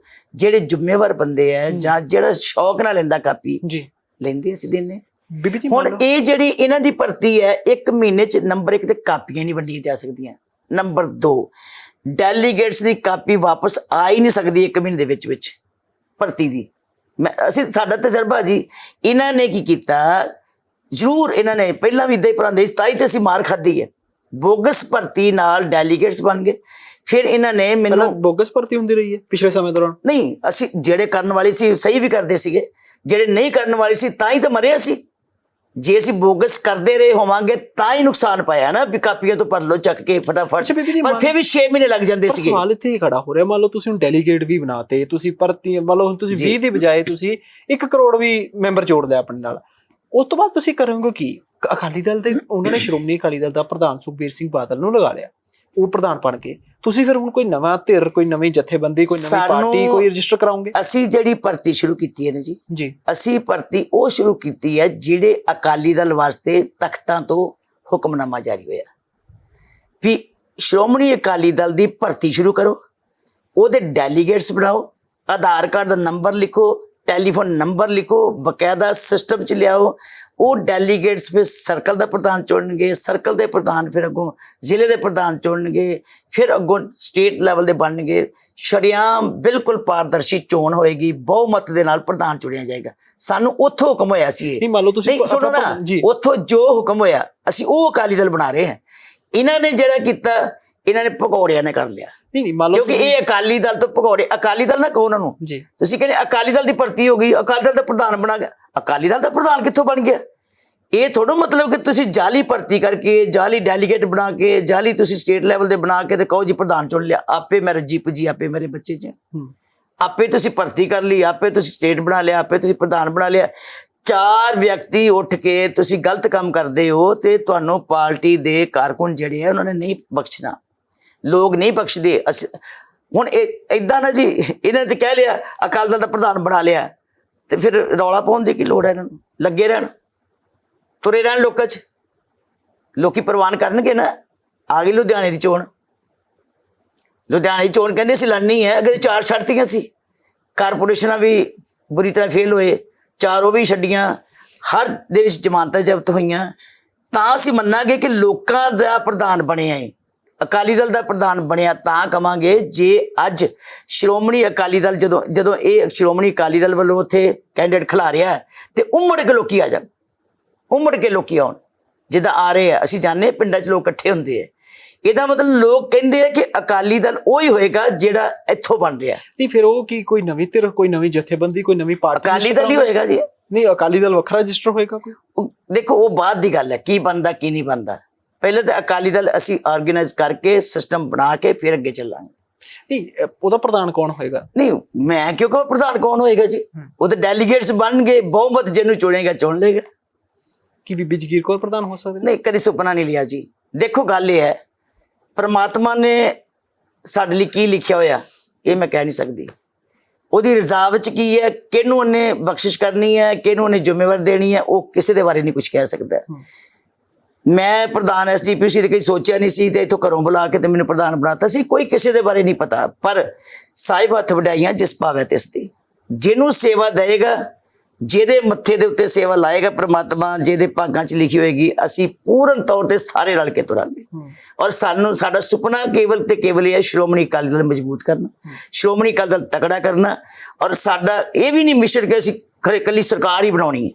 ਸਾਡਾ ਇਹ ਹੈ ਕਿ ਜੋ ਕੌਮ ਦਾ, ਜੋ ਪੰਥ ਦਾ ਨਿਸ਼ਾਨਾ ਹੈ ਕਿ ਫਿਰ ਸ਼੍ਰੀ ਅਕਾਲ ਤਖਤ ਸਾਹਿਬ ਦੀ ਪ੍ਰਭੂ ਸੱਤਾ, ਉਹਦੀ ਮਰਿਆਦਾ, ਉਹਦਾ ਜਿਹੜਾ ਸਰਵਉੱਚਤਾ ਹੈ ਉਹ ਦੁਨੀਆ ਵਿੱਚ ਜਾਵੇ। ਕਿ 2 ਦਸੰਬਰ ਨੂੰ ਜਿਹੜਾ ਹੁਕਮਨਾਮਾ ਹੋਇਆ ਸੀ, ਸੱਚਮੁੱਚ ਹੀ ਉਹ ਅਕਾਲ ਪੁਰਖ ਦੇ ਉਸ ਮਹਾਨ ਤਖਤ ਦਾ, ਜਿਹਨੂੰ ਪਾਤਸ਼ਾਹ ਦਾ ਤਖਤ ਕਿਹਾ, ਜਿਹਨੂੰ ਲੋਕਾਂ ਨੇ ਗਰੀਬ ਨਵਾਜ਼ ਹੋ ਕੇ ਝੁਕੇ ਤੇ ਪਾਤਸ਼ਾਹ ਦੀਆਂ ਖੁਸ਼ੀਆਂ ਲਈਆਂ। ਅਸੀਂ ਇਹ ਹੈ, ਸਾਡਾ ਮਿਸ਼ਨ ਇਹ ਹੈ ਵੀ ਲੋਕਾਂ 'ਚ ਇੱਕ ਨਿਸ਼ਾਨ ਦੱਸਣਾ ਕਿ ਸਾਡਾ ਤਖਤ ਜਿਹੜਾ ਇਹ ਸਭ ਤੋਂ ਵੱਡਾ ਮਹਾਨ ਹੈ। ਕੋਈ ਸਰਕਾਰਾਂ ਹੋਣ ਉੱਥੇ ਆ ਕੇ ਝੁਕਦੀਆਂ ਨੇ। ਦੇਖੇ ਸੀ ਨਾ ਸਿੰਘ ਸਾਹਿਬਾਂ ਦੇ ਕੋਲ ਆ ਕੇ ਤੇ ਕਿਹੜੀਆਂ ਸਰਕਾਰਾਂ ਦੇ ਵੱਡੇ ਵੱਡੇ ਲੀਡਰ ਵੀ ਆ ਕੇ ਝੁਕਦੇ। ਕਿਉਂ ਝੁਕਦੇ? ਕਿਉਂਕਿ ਤਖਤ ਅਸੀਂ ਝੁਕਾਉਣੇ ਆ। ਬੀਬੀ ਜੀ, ਬਹੁਤ ਸਾਰੇ ਲੋਕਾਂ ਨੂੰ ਇਦਾਂ ਲੱਗਦਾ ਕਿ ਇਹ 2 4 6 ਮਹੀਨੇ ਦੀ ਗੱਲ ਹੈ, ਇਹਨਾਂ ਨੇ ਫਿਰ ਇਕੱਠੇ ਹੋ ਜਾਣਾ। ਲੋਕਾਂ ਨੂੰ ਵੀ ਇਹ ਗੱਲ ਲੱਗਦੀ ਹੈ। ਚਲੋ ਇਕੱਠੇ ਤੇ ਕਿਸੇ ਸਿਧਾਂਤ ਤੇ ਹੁੰਦਾ ਜੀ। ਜਦੋਂ ਸਿਧਾਂਤ ਹੀ ਛੱਡ ਗਏ, ਉਹ ਸ਼੍ਰੀ ਅਕਾਲ ਤਖਤ ਸਾਹਿਬ ਭਗੌੜੇ ਹੋ ਗਏ। ਅਸੀਂ ਭਗੌੜਿਆਂ ਨਾਲ ਕਿੱਦਾਂ ਜਾ ਕੇ ਬੈਠ ਸਕਦੇ ਹਾਂ? ਨਾ ਅਸੀਂ ਬੈਠਣਾ ਹੀ ਹੈ ਜੀ। ਹਾਂ, ਉਹ ਅਹਿਸਾਸ ਕਰ ਲੈਂਦੇ, ਕਮੇਟੀ ਬਣੀ ਸੀ, ਸਾਰੇ ਇਕੱਠੇ ਹੁੰਦੇ। ਜੇ ਬਾਦਲ ਸਾਹਿਬ ਉਸ ਵੇਲੇ ਸਿਆਣਪ ਕਰਦੇ, ਮੈਂ ਤਾਂ ਸੱਚਾਈ ਦੱਸਦੀ ਹਾਂ, ਅਸੀਂ ਸਾਰਿਆਂ ਨੇ ਮਨ ਬਣਾ ਲਿਆ ਸੀ। ਈਵਨ ਮੈਂ ਕਹਿੰਦੀ ਸਾਰੇ ਅਜਨਾਲਾ ਸਾਹਿਬ ਨੇ ਫੋਨ ਕਰਕੇ ਫਟਾਫਟ ਪ੍ਰੈਸ ਕਾਨਫਰੰਸ ਕੀਤੀ। ਆਦੇਸ਼ ਪ੍ਰਤਾਪ ਸਿੰਘ ਜੀ ਨੂੰ ਵੀ ਕੱਢਿਆ ਸੀ ਇਹਨਾਂ ਨੇ। ਉਹਨੇ ਇੱਕਦਮ ਫੋਨ ਕੀਤਾ, ਕਹਿਣ ਲੱਗੇ ਮੈਂ ਅੰਮ੍ਰਿਤਸਰ ਕੋਠੀ ਖੋਲ ਲਈ, ਭਰਤੀ ਸ਼ੁਰੂ ਕਰਾਂਗੇ ਆਪਾਂ ਸਾਰੇ ਜਾਣੇ। ਜੇ ਮਨ 'ਚ ਸੀਗਾ ਚਾਹੋ ਤੇ ਤਾਂ ਹੀ ਕਿਹਾ ਨਾ। ਮਤਲਬ ਹੁਣ ਭਰਤੀ ਕਰ ਰਹੇ 5 ਮੈਂਬਰ? ਕਰ ਰਹੇ ਜੀ, ਕਰ ਰਹੇ 150 ਕਾਪੀ ਉਦੋਂ ਲੈ ਕੇ ਗਏ ਸੀ। ਚਿਹਰੇ ਹੈ ਨਹੀਂ ਜਿਹੜੇ ਪਹਿਲਾਂ ਅਕਾਲੀ ਦਲ ਦੇ ਨਾਲ ਨਹੀਂ ਜੁੜੇ ਸੀਗੇ ਤੇ ਹੁਣ ਆ ਕੇ ਜੁੜ ਰਹੇ ਨੇ? ਬਹੁਤ। ਜਿਹੜੇ ਚਿਹਰੇ ਘਰਾਂ 'ਚ ਬੈਠੇ ਸੀ ਨਾ ਜੀ, ਘਰ 'ਚ ਬਹਿ ਗਏ ਸੀ, ਸਭ ਉਹ ਜ਼ਿਆਦਾ ਆ ਰਹੇ ਸੀਗਾ। ਘਰਾਂ 'ਚ ਬੈਠੇ ਬਜ਼ੁਰਗ ਜਿਹੜੇ ਪੁਰਾਣੇ ਅਕਾਲੀ ਸੀਗੇ। ਮੈਂ ਕਿਹਾ ਸਾਡਾ ਗੋਪਾਲ ਸਿੰਘ ਜਾਨੀਆ ਹੁੰਦਾ ਸੀਗਾ। ਗੋਪਾਲ ਸਿੰਘ ਜਾਨੀਆ ਮੈਂਬਰ ਐਸਜੀਪੀਸੀ ਮੇਰੇ ਨਾਲ ਰਹੇ ਆ 2004 ਤੋਂ 11 ਤੱਕ। ਤੇ ਜਦੋਂ ਉਹਨਾਂ ਨੇ 11 ਵਿੱਚ ਉਹਨਾਂ ਨੂੰ ਟਿਕਟ ਮਿਲੀ, ਵਿਕਰਮ ਮਜੀਠੀਏ ਨੇ ਆਜ਼ਾਦ ਖੜਾ ਕਰਕੇ ਬੰਦਾ ਤੇ ਟਿਕਟ ਵਾਲਾ ਹਰਾਤਾ। ਦੇਖੋ ਤੁਸੀਂ, ਬਾਦਲ ਸਾਹਿਬ ਦੀ ਦਿੱਤੀ ਟਿਕਟ ਨੂੰ ਹਰਾਤਾ, ਆਪ ਆਜ਼ਾਦ ਬੰਦਾ ਜਿਤਾਤਾ। ਚਲੋ ਖੈਰ ਕੋਈ ਗੱਲ ਨਹੀਂ। ਉਹ ਉਸੇ ਦਿਨ ਤੋਂ ਘਰ ਬੈਠੇ ਹੋਏ ਸੀ, ਪਰ ਅਕਾਲੀ ਦਲ ਨਹੀਂ ਸੀ ਛੱਡਿਆ, ਬਾਹਰ ਨਹੀਂ ਆਏ। ਉਹ ਸਭ ਤੋਂ ਅੱਗੇ ਹੋ ਕੇ ਲੱਗੇ ਔਰ ਉਹਨੇ ਪੂਰੀ ਆਪਣੀ ਕੋਠੀ ਗੋਲਡਨ ਗੇਟ ਸਾਨੂੰ ਦਿੱਤੀ ਹੋਈ ਹੈ, ਉੱਥੇ ਦਫ਼ਤਰ ਬਣਾਇਆ ਸਾਰਾ। ਕਹਿੰਦੇ ਘਰ-ਬਾਰ ਤੁਹਾਡੇ ਹਵਾਲੇ ਹੈ। ਇੱਥੇ ਸਾਰਾ ਦਿਨ ਉਹ ਕਾਪੀਆਂ ਵੰਡਦੇ ਆ। ਕਦੀ ਤਰਨਤਾਰਨ ਵਾਲੇ ਲੈਣ ਆਉਂਦੇ ਆ, ਕਦੀ ਅੰਮ੍ਰਿਤਸਰ ਦੇ ਲੈਣ ਆਉਂਦੇ ਆ, ਜੰਡਿਆਲੇ ਤੋਂ ਲੈਣ ਆਉਂਦੇ। ਹਰ ਇੱਕ ਥਾਂ ਦੇ ਉੱਤੇ ਘੱਟੋ 700 ਕਾਪੀ ਉਹ ਵੰਡ ਚੁੱਕੇ। ਮੈਂ ਉੱਥੇ 50 ਸਕਦੀ। ਬੀਬੀ ਜੀ, ਤੁਸੀਂ ਵੀ ਬਹੁਤ ਵੱਡਾ ਦਾਅਵਾ ਕਰ ਰਹੇ ਹੋ ਜੀ। ਉਹਨਾਂ ਨੇ ਵੀ ਦਾਅਵਾ ਕਰਤਾ ਕਿ ਅਸੀਂ ਲੱਖ ਲੋਕਾਂ ਨੂੰ ਜਿਹੜਾ ਉਹ ਭਰਤੀ ਕੀਤੀ ਹੈ। ਤੇ ਉਸ ਦਿਨ ਜਦੋਂ ਸੁਖਬੀਰ ਸਿੰਘ ਬਾਦਲ ਪ੍ਰਧਾਨ ਬਣੇ, ਉਹ ਅਕਾਲ ਤਖਤ ਸਾਹਿਬ ਦੇ ਜਥੇਦਾਰ ਸਾਹਿਬ ਨੂੰ ਮਿਲਦੇ ਨੇ, ਉਹ ਸਿਰਪਾਓ ਪਾਉਂਦੇ ਨੇ, ਉਹਨਾਂ ਨੂੰ ਸਨਮਾਨ ਦਿੰਦੇ ਨੇ। ਇਹਨੂੰ ਤੁਸੀਂ ਕਿਵੇਂ ਦੇਖਦੇ ਹੋ ਕਿ ਇੱਕ ਪਾਸੇ ਜਿਹੜੀ ਉਹ ਭਰਤੀ ਸੀਗੀ ਅਕਾਲ ਤਖਤ ਸਾਹਿਬ ਤੋਂ ਹੁਕਮ ਦੀ ਤੁਸੀਂ ਗੱਲ ਕਰ ਰਹੇ ਹੋ, ਉੱਥੇ ਸਿੰਘ ਸਾਹਿਬ ਤਾਂ ਉਹਨਾਂ ਨੂੰ ਹੁਣ ਸਿਰਪਾਓ ਦੇ ਰਹੇ ਨੇ? ਸ਼੍ਰੋਮਣੀ ਗੁਰਦੁਆਰਾ ਪ੍ਰਬੰਧਕ ਕਮੇਟੀ ਦਾ ਇਜਲਾਸ ਹੋਇਆ, ਬਜਟ ਇਜਲਾਸ। ਪਹਿਲੀ ਵਾਰੀ ਹੋਇਆ ਕਿ ਕੋਈ ਸਿੰਘ ਸਾਹਿਬ ਉੱਥੇ ਆ ਕੇ ਨਹੀਂ ਹਾਜ਼ਰ ਹੋਇਆ। ਕੋਈ ਸਿੰਘ ਸਾਹਿਬ। ਤੁਸੀਂ ਮੌਜੂਦਾ ਸਿੰਘ ਸਾਹਿਬ ਨੂੰ ਮੰਨਦੇ ਹੋ ਜਾਂ ਨਹੀਂ ਮੰਨਦੇ? ਦੇਖੋ, ਮੈਂ ਨਹੀਂ ਮੰਨਦੀ। ਮੈਂ ਮੰਨਾਂ ਜਾਂ ਨਾ ਮੰਨਾਂ, ਮੇਰਾ ਕੋਈ ਫਰਕ ਨਹੀਂ ਪੈਂਦਾ। ਸਿਧਾਂਤ ਨਹੀਂ ਮੰਨਦਾ, ਮਰਿਆਦਾ ਨਹੀਂ ਮੰਨਦੀ। ਸਿਧਾਂਤ ਮਰਿਆਦਾ ਜੇ ਨਹੀਂ ਮੰਨਦੀ, ਇਟ ਮੀਨਸ ਕਿ ਗੜਗੱਜ ਸਾਹਿਬ ਨੂੰ ਪਹਿਲੇ ਦਿਨ ਹੀ ਜਿਹੜੀ ਉਹਨਾਂ ਨੇ ਗਲਤੀ ਕਰ ਲਈ ਹੈ, ਇਹ ਨਹੀਂ ਸੀ ਕਰਨੀ ਚਾਹੀਦੀ। ਪਰ 5 ਮੈਂਬਰੀ ਕਮੇਟੀ ਨੇ ਤਾਂ ਉਹਨਾਂ ਨੂੰ ਮੰਨ ਲਿਆ। ਨਹੀਂ, ਕੋਈ ਮੰਨਿਆ ਨਹੀਂ ਕਿਸੇ ਨੇ। ਉਹ ਤੇ ਮੈਂ ਵੀ, ਮੈਨੂੰ ਵੀ ਮਿਲਣਗੇ ਤੇ ਅਸੀਂ ਫਤਿਹ ਬੁਲਾਵਾਂਗੇ, ਤੁਸੀਂ ਬੁਲਾਓਗੇ, ਸਾਰੇ ਬੁਲਾਉਣਗੇ, ਉਹ ਨਹੀਂ ਕੋਈ ਨੋ ਪ੍ਰੋਬਲਮ। ਮੰਨਿਆ ਹੁੰਦਾ ਤਾਂ ਕਿ ਜੇ ਕੋਈ ਹੁਕਮਨਾਮਾ ਉਹਨਾਂ ਨੇ ਕੀਤਾ ਤੇ ਉਹਨਾਂ ਨੇ ਮੰਨਿਆ ਹੁੰਦਾ। ਉਹ ਤੇ ਉਹਨਾਂ ਨੇ ਕਿਹਾ ਤੁਸੀਂ ਆਏ ਹੋ, 2 ਮਿੰਟ ਗੱਲ ਸੁਣ ਲਿਓ। ਉਹ ਤੇ ਕੋਈ ਵੀ, ਵੈਸੇ ਵੀ ਕੋਈ ਕਹਿ ਦਿੰਦਾ, 5 ਪਿਆਰਿਆਂ ਚੋਂ ਕਹਿ ਦਿੰਦੇ, ਦੂਜੇ ਕਹਿ ਦਿੰਦੇ, ਤਾਂ ਵੀ ਮੰਨ ਲੈਂਦੇ ਜਾ ਕੇ। ਦੇਖੋ ਗੱਲ ਇਹ ਨਹੀਂ ਹੈ, ਮੈਂ ਉਹਨਾਂ ਦੇ ਉੱਤੇ ਨੁਕਸ ਨਹੀਂ ਕਰਦੀ, ਕਿਉਂਕਿ ਕਿਸੇ ਸ਼ਖਸੀਅਤ ਨੂੰ ਮੈਂ ਮਾੜਾ ਕਾਂ ਚੰਗਾ ਕਾਂ, ਵਿਦਵਾਨ ਨੇ, ਪੜ੍ਹੇ ਲਿਖੇ ਨੇ, ਉਹਨਾਂ ਨੇ ਕਾਲਜ ਦੇ ਵਿੱਚੋਂ ਵਿੱਦਿਆ ਲਈ ਹੈ, ਨੌਲੇਜ ਰੱਖਦੇ ਨੇ, ਪ੍ਰਚਾਰਕ ਅੱਛੇ ਨੇ, ਕੋਈ ਨੋ ਪ੍ਰੋਬਲਮ। ਮੈਨੂੰ ਇਸ ਗੱਲ ਦੇ ਉੱਤੇ ਕੋਈ ਪ੍ਰੋਬਲਮ ਨਹੀਂ। ਪਰ ਪ੍ਰੋਬਲਮ ਇਹ ਹੈ ਕਿ ਜਿਸ ਢੰਗ ਦੇ ਨਾਲ ਜੇ ਉਹ ਮਤੇ ਉਹਨਾਂ ਨੇ ਪਾਏ ਸੀ ਸੀਨੀਅਰ ਮੀਤ ਪ੍ਰਧਾਨ ਦੀ ਅਗਵਾਈ 'ਚ, ਉਹ ਮਤੇ ਪਾਉਣਾ ਹੀ ਗਲਤ ਸੀ। ਅਸੀਂ ਤਾਂ ਉਹਨੂੰ ਚੈਲੰਜ ਕੀਤਾ ਹੋਇਆ ਮਤਿਆਂ ਨੂੰ। ਅਸੀਂ ਤੇ ਬਜਟ ਇਜਲਾਸ ਵੀ ਚੈਲੰਜ ਕੀਤਾ। ਅਸੀਂ ਤੇ ਹੁਣ 10 ਦਿਨਾਂ ਨੂੰ 15 ਦਿਨਾਂ ਨੂੰ ਸ਼ਾਇਦ ਅਸੀਂ, ਕਿਉਂਕਿ ਅਸੀਂ ਮੀਟਿੰਗ ਕਰਕੇ ਬਣਾ ਲਿਆ ਮਤਾ, ਲੇਕਿਨ ਅਸੀਂ ਇਸ ਕਰਕੇ ਨਹੀਂ ਦਿੱਤਾ ਵੀ ਪਤਾ ਲੱਗਾ ਕਿ 3 ਮਹੀਨੇ 'ਚ ਇਜਲਾਸ ਬੁਲਾ ਨਹੀਂ ਸਕਦੇ। 3 ਮਹੀਨੇ ਤੋਂ ਪਹਿਲਾਂ ਅਸੀਂ ਤਾਂ ਦੁਬਾਰਾ ਇਜਲਾਸ ਬੁਲਾ ਕੇ ਚਰਚਾ ਕਰਾਉਣੀ ਚਾਹੁੰਦੇ ਹਾਂ ਵੀ ਇਹ ਮਤੇ ਸਹੀ ਹੈ ਕਿ ਗਲਤ ਹੈ। ਜਿਹੜਾ ਐਗਜ਼ੈਕਟਿਵ ਨੇ ਮਤੇ ਕੀਤੇ ਉਹ ਗਲਤ ਹੈ ਕਿ ਸਹੀ ਹੈ, ਸਾਨੂੰ ਸਹੀ ਸਾਬਤ ਕਰ ਦੇਣ। ਪ੍ਰਧਾਨ ਨੂੰ ਅਸੀਂ ਉਸ ਦਿਨ ਵੀ ਕਿਹਾ ਸੀ, ਪ੍ਰਧਾਨ ਜੀ ਤੁਸੀਂ ਤਾਂ ਗੈਰ ਹਾਜ਼ਰ ਸੀ, ਕੀ ਇਹ ਮਤਾ ਪਾਉਣਾ ਸਹੀ ਸੀ ਕਿ ਤੁਸੀਂ ਕਿਹਾ ਕਿ ਇਹ ਅਯੋਗ ਨੇ, ਗਿਆਨੀ ਰਘਬੀਰ ਸਿੰਘ ਅਯੋਗ ਹੈ, ਇਸ ਕਰਕੇ ਇਹਨੂੰ ਅਕਾਲ ਤਖਤ ਤੋਂ ਲਾਤਾ। ਹਰਪ੍ਰੀਤ ਕਰੈਕਟਰ ਦੇ ਐਸੈਸੀਨੇਸ਼ਨ ਕਰ ਦਿੱਤੀ, ਉਹਨੂੰ ਤੁਸੀਂ ਉੱਥੋਂ ਲਾਤਾ। ਦਬਾਅ ਦੇ ਵਿੱਚ ਨੇ ਇਹ ਹਾਂ, ਜਥੇਦਾਰ। ਸੁਲਤਾਨ ਸਿੰਘ ਜੀ ਨੂੰ ਤੁਸੀਂ ਉੱਥੋਂ ਬਿਨਾਂ ਵਜ੍ਹਾ ਤੋਂ ਹੀ ਲਾਤਾ। ਜੇ ਤੁਸੀਂ ਇਦਾਂ ਜਥੇਦਾਰਾਂ ਨੂੰ ਕਰੈਕਟਰ ਅਸੈਸੀਨੇਸ਼ਨ ਕਰੋਗੇ, ਜਥੇਦਾਰਾਂ ਦਾ ਅਪਮਾਨ ਕਰਕੇ ਲਾਓਗੇ, ਸਤਿਕਾਰ ਦੇ ਵਿੱਚ ਕਮੀ ਪਏਗੀ। ਸਿੱਖ ਕੌਮ ਹੀ ਨਹੀਂ ਆਪਣੇ ਵੱਡੀਆਂ ਪੋਸਟਾਂ ਤੇ ਬੈਠੇ ਸ਼ਖਸੀਅਤਾਂ ਦਾ ਸਤਿਕਾਰ ਕਰੇਗੀ ਤੇ ਕੌਣ ਕਰੇਗਾ? ਫਿਰ ਜੇ ਸੀ ਉਹ ਅਯੋਗ ਸੀ ਗਿਆਨੀ ਰਘਬੀਰ ਸਿੰਘ ਕੰਮ ਦੇ, ਤੇ ਫਿਰ ਹੈੱਡ ਗ੍ਰੰਥੀ ਤੇ ਸਭ ਤੋਂ ਵੱਡੀ ਪੋਸਟ ਹੈ ਸ੍ਰੀ ਦਰਬਾਰ ਸਾਹਿਬ ਦੀ। ਹੈੱਡ ਗ੍ਰੰਥੀ ਸਾਹਿਬ ਸਭ ਤੋਂ ਵੱਡੇ ਸਮਝੇ ਜਾਂਦੇ ਆ, ਭਾਵੇਂ ਸ਼੍ਰੀ ਅਕਾਲ ਤਖ਼ਤ ਸਾਹਿਬ ਦੇ ਜਥੇਦਾਰ ਵੀ ਬੈਠੇ ਹੋਣ। ਤੇ ਉੱਥੇ ਕਿੱਦਾਂ ਲਾਤਾ ਉਹਨਾਂ ਨੂੰ? ਇਹ ਸੀ ਮਤਲਬ ਤਾਂ ਕਰਕੇ ਲੈ ਕੇ ਆਏ ਸੀ ਵੀ ਇੱਥੇ ਚਰਚਾ ਕੀਤੀ ਜਾਏ। ਤੇ ਫਿਰ ਅਸੀਂ ਉਹਨੂੰ ਪੁੱਛਿਆ ਵੀ ਤੁਸੀਂ ਚਰਚਾ ਨਹੀਂ ਜੇ ਹੋਣ ਦੇਣੀ, ਇਹ ਦੱਸ ਦਿਓ ਕਿ ਪ੍ਰਧਾਨ ਜੀ ਇਹ ਮਤਲਬ ਤੁਸੀਂ ਠੀਕ ਸਮਝਦੇ ਹੋ ਤਾਂ ਵੀ ਕਹਿ ਦਿਓ।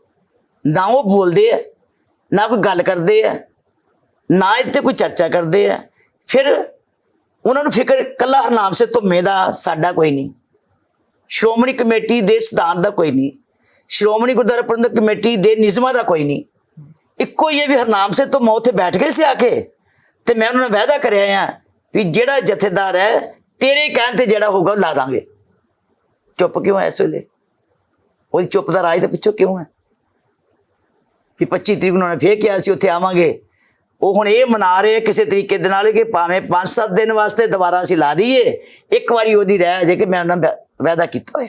ਅੱਛਾ, ਮਤਲਬ ਪੁਰਾਣੇ ਜਥੇਦਾਰ ਨੂੰ ਫਿਰ ਦੂਜਿਆਂ ਨੇ ਕਿਹਾ ਸੀ ਕੀਤਾ ਜਾ ਸਕਦਾ ਜੀ। ਜਦੋਂ ਮਤੇ ਹੀ ਗਲਤ ਹੈ ਉਹਨੂੰ ਰੱਦ ਕੀਤਾ ਜਾ ਸਕਦਾ ਨਾ। ਜੋ ਰੱਦ ਹੋ ਗਏ ਮੀਨਸ ਜੈਸੇ ਥੇ, ਠੀਕ ਹੈ, ਫਿਰ ਜੈਸੇ ਥੇ ਹੀ ਹੋ ਗਿਆ ਨਾ, ਜੋ ਮਤਾ ਹੀ ਰੱਦ ਹੋ ਗਿਆ। ਗੜਗੜ ਸਾਹਿਬ ਹੋਰਾਂ ਦਾ ਕੀ ਬਣੂਗਾ? ਨਹੀਂ, ਗੜਗੜ ਸਾਹਿਬ ਕੋਈ ਗੱਲ ਨਹੀਂ ਜੀ, ਜਿਹੜੇ ਇੰਨੀ ਚਿਰ ਸੇਵਾ ਕਰਕੇ ਉਹ ਆਪਣਾ ਕਿਰਦਾਰ ਉਹਨਾਂ ਦੇ ਤਬਾਹ ਕਰ ਦਿੱਤੇ, ਲੋਕਾਂ 'ਚ ਉਹਨਾਂ ਨੂੰ ਜਿਉਣ ਜੋਗਾ ਨਹੀਂ ਛੱਡਿਆ, ਕੌਮ ਉਹਨਾਂ ਦੀ ਸਤਿਕਾਰ ਕਰਦੀ ਹੈ ਤੇ ਸਾਡੀ ਸੰਸਥਾ ਨੂੰ ਨੀਵਾਂ ਕਰ ਦਿੱਤਾ, ਸਾਡੇ ਨਿਯਮ ਟੁੱਟ ਗਏ, ਸਾਡੀਆਂ ਸਿਧਾਂਤਾਂ ਦੇ ਕਤਲ ਹੋਏ।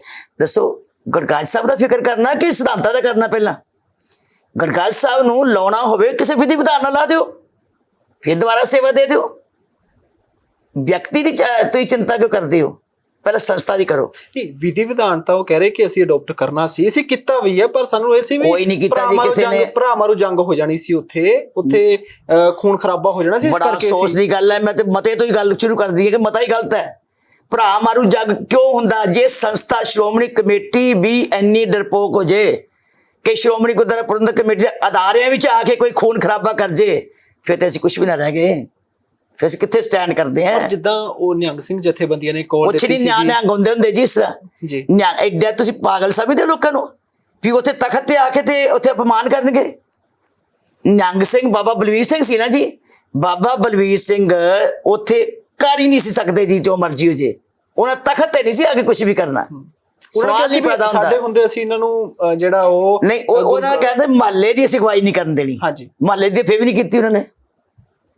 ਜਿਹੜਾ ਮਹੱਲਾ ਕੱਢਿਆ ਨਿਹੰਗਾਂ ਨੇ, ਉੱਥੇ ਤੇ ਗਏ ਨਹੀਂ ਗੜਗੜ ਸਾਹਿਬ ਕਿ ਅਸੀਂ ਇਹਨਾਂ ਨੂੰ ਮਤਲਬ ਤਾਜਪੋਸ਼ੀ ਨਹੀਂ ਹੋਣ ਦੇਣੀ ਜਥੇਦਾਰ ਸਾਹਿਬ ਦੀ। ਤਾਜਪੋਸ਼ੀ ਕਿਤੇ ਕੋਈ ਇਹ ਬਾਦਸ਼ਾਹ ਦੀ ਤਾਜਪੋਸ਼ੀ ਨਹੀਂ ਹੈ, ਇਹ ਤੇ ਸੇਵਾਦਾਰੀ ਹੈ। ਚਾਕਰੀ ਦੇਣੀ ਪੈਂਦੀ, ਦਸਤਾਰ ਦੇਣੀ ਹੁੰਦੀ ਹੈ ਜੀ ਕੱਲੀ। ਤਾਜਪੋਸ਼ੀ ਦੇ ਸ਼ਬਦ ਤੁਸੀਂ ਮੀਡੀਆ ਨੇ ਜ਼ਿਆਦਾ ਬਣਾਤਾ ਹੋਇਆ।